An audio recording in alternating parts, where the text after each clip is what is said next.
Vitamin B 12 की deficiency आज की डेट में बहुत आम बात हो गई है। हाल ही में एनआईए ने विटामिन बी 12 के बारे में एक रिपोर्ट में बताया है कि भारत में 47% लोगों में विटामिन बी 12 की कमी पाई गई है। बहुत से लोगों को ये पता ही नहीं होता कि उनमें ये डेफिशिएंसी है। विटामिन बी 12 की कमी को पूरा करना बहुत कठिन कार्य नहीं है। इस वीडियो में मैं आपको बताऊंगी कुछ ऐसे घरेलू नुस्खे और कुछ सिंपल आयुर्वेदिक उपाय जिसमें आप विटामिन बी 12 की परेशानी से राहत पा सकते हो, चाहे आप वेजिटेरियन हो या नॉन वेजिटेरियन हो। विटामिन बी 12 की डेफिशिएंसी लंबे समय तक हमें बहुत घातक बीमारी की तरफ लेकर जा सकती है, जैसे कि heart disease, anaemia, nervous system से रिलेटेड या ब्रेन से रिलेटेड समस्या है। चलो तो फिर आज हम समझते हैं कि विटामिन बी 12 क्या है, विटामिन बी 12 की कमी से हमारे शरीर में क्या प्रॉब्लम आते हैं और विटामिन बी 12 शरीर में किस तरह एब्जॉर्ब होता है, और कुछ आयुर्वेदिक औषधि और घरेलू आसान नुस्खे के बारे में आज बात करेंगे। नमस्ते, मैं डॉक्टर रति वासनकर आपका स्वागत करती हूँ आज के वीडियो में। विटामिन बी 12 जिसे कोबालामीन भी कहा जाता है, ये एक इम्पॉर्टेंट वाटर सॉल्युबल विटामिन है जो हमारा शरीर खाए हुए भोजन से छोटी आंत में एब्जॉर्ब करती है, जो कि शरीर के कई महत्वपूर्ण कार्यों में भाग लेता है। यह विशेष रूप से नर्वस सिस्टम यानी तंत्रिका तंत्र के लिए जरूरी है और रेड ब्लड सेल यानी आरबीसी के निर्माण में इसकी बड़ी भूमिका होती है। साथ ही ये शरीर में डीएनए सिंथेसिस, ऊर्जा उत्पादन और ब्रेन वर्किंग फंक्शन बनाए रखने में मदद करता है। शरीर में विटामिन बी 12 की कमतरता होने के मुख्यतः दो कारण हो सकते हैं। एक तो जो भोजन है उसमें बी 12 की मात्रा पर्याप्त नहीं है, या फिर बी 12 भोजन में पर्याप्त है लेकिन बी 12 को शरीर एब्जॉर्ब ही नहीं कर पा रहा है। तो अब इन दोनों पहलू को बारी बारी से डिटेल में समझते हैं। सबसे पहले जानते हैं कि कौन से खाद्य पदार्थ में विटामिन बी 12 की मात्रा ज्यादा या कम होती है। आहार को अगर दो भागों में बांटा जाए तो एक होता है वेजिटेरियन, दूसरा होता है नॉन वेजिटेरियन आहार। इन दोनों में नॉन वेजिटेरियन आहार में सबसे ज्यादा विटामिन बी 12 पाया जाता है, जैसे फिश, चिकन, एग, मीट। अगर शाकाहारी भोजन में देखा जाए तो दूध और दूध से बने पदार्थ जैसे पनीर, छाछ, दही, साथ में सोयाबीन, टोफू, कुछ प्रकार के मशरूम जैसे कि सिटाके जिसमें बी 12 की मात्रा ज्यादा पाई जाती है। एक संतुलित शाकाहारी भोजन में विटामिन बी 12 की मात्रा पर्याप्त होती है, जो शरीर में विटामिन बी 12 की पूर्ति कर सके। लेकिन आजकल आहार में जो नई चीजें ऐड हुई है, जैसे पैकेज फूड, तले भुने हुए पदार्थ, उसमें विटामिन बी 12 की मात्रा कम पाई जाती है। अभी समझते हैं शरीर में भोजन से विटामिन बी 12 का एब्जॉर्प्शन किस तरह किया जाता है। इंट्रिंसिक फैक्टर एक विशेष प्रकार का ग्लाइकोप्रोटीन है जो पेट के अंदर पैराइटल सेल द्वारा सिक्रेट किया जाता है। इसका मुख्य कार्य है आहार से प्राप्त विटामिन बी 12 को छोटी आंत में एब्जॉर्ब होने लायक बनाना।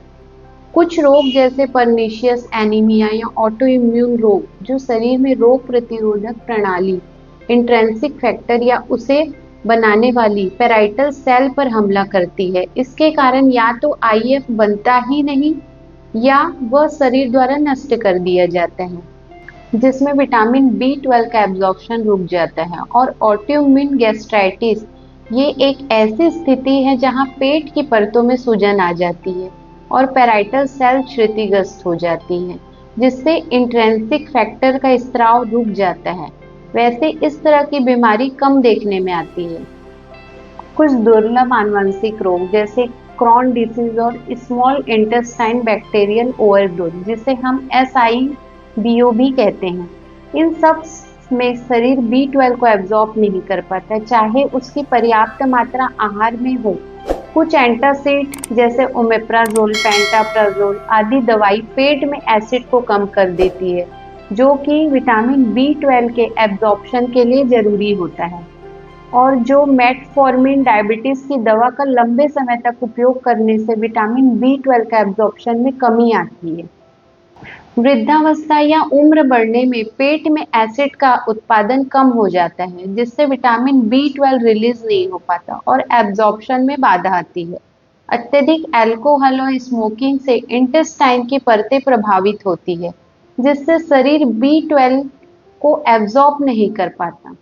अभी जान लेते हैं विटामिन B12 की कमी होने पर शरीर में कौन से लक्षण दिखाई देते हैं, जैसे थकावट और कमजोरी होना, भूख की कमी होना, जीभ पर जलन समान लगना, हाथ पैरों में झुनझुनाहट लगना, चक्कर आना या कंसंट्रेशन पावर की कमी होना, त्वचा का पीला पड़ना, मूड स्विंग होना, डिप्रेशन रहना, याददाश्त में कमी आना या मेंस्ट्रुअल साइकिल का इर्रेगुलर होना या हृदय की धड़कन तेज होना।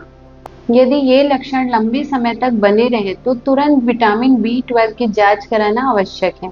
आयुर्वेद में विटामिन B12 जैसे तत्वों को ओजस धातु और रस धातु की मजबूती से जोड़ा जाता है। जब शरीर में पाचक अग्नि कमजोर हो जाती है या रस धातु कमजोर हो जाता है तो शरीर पोषण को ठीक से ग्रहण नहीं कर पाता। इससे शरीर में वीर्य, रक्त और मस्तिष्क तक पोषण की कमी हो जाती है। आयुर्वेद के दृष्टिकोण से ये एक धातु क्षय और रस क्षय की स्थिति मानी जाती है। अब यह तो हो गया विटामिन B12 की डेफिशिएंसी के बारे में। अभी इसके उपचार के बारे में जानते हैं। बकरी का दूध में विटामिन B12 की मात्रा अधिक होती है और ये शरीर में जल्दी पचता है, तो इसे सप्ताह में 2 से 3 बार 100 ml लेना चाहिए। जठराग्नि को प्रबल बनाने के लिए त्रिकटु चूर्ण घृत या शहद के साथ लेने से पाचक अग्नि मजबूत होती है। मात्रा आप 1 से 2 ग्राम दिन में 2 बार भोजन के पहले ले सकते हैं। या फिर आंवला, त्रिफला, एलोवेरा रस जो लीवर को डिटॉक्स करते हैं और इंटेस्टाइन को स्वस्थ बनाते हैं। इससे भी पोषक तत्वों के अवशोषण की क्षमता बढ़ती है। आंवला रस आप 10 ml और एलोवेरा रस 10 ml गुनगुने पानी के साथ आप सुबह खाली पेट ले सकते हैं। पंचकर्मा करके भी हम विटामिन B12 की मात्रा को संतुलन में ला सकते हैं। बस्ती से मलाशय के जरिए पोषक तत्वों का शोषण बेहतर होता है। बस्ती मेद, रस, रक्त आदि धातु की पोषण श्रृंखला को पुनर्स्थापित करती है। कुछ बातें विटामिन B12 की कमी होने पर ना करें, जैसे बहुत अधिक चाय, कॉफी, ये विटामिन B12 अवशोषण में बाधा डालते हैं। स्मोकिंग और अल्कोहल ये आंत की परत को नुकसान पहुंचाते हैं। फास्ट फूड और पैकेज फूड, इसमें विटामिन B12 नहीं होता। यदि विटामिन B12 की कमी अधिक है और शरीर एब्जॉर्ब नहीं कर पा रहा है तो डॉक्टर विटामिन B12 सप्लीमेंट या इंजेक्शन लेने की सलाह दे सकते हैं। लेकिन हमेशा ध्यान रखें, डॉक्टर या आयुर्वेदाचार्य से परामर्श लिए बिना कोई सप्लीमेंट ना लें। आयुर्वेद में पहले पाचन सुधारने पर जोर दिया जाता है, जिससे शरीर खुद से पोषण ग्रहण कर सके। तो आज हमने जाना कि विटामिन B12 की कमी एक गंभीर लेकिन नियंत्रण योग्य समस्या है।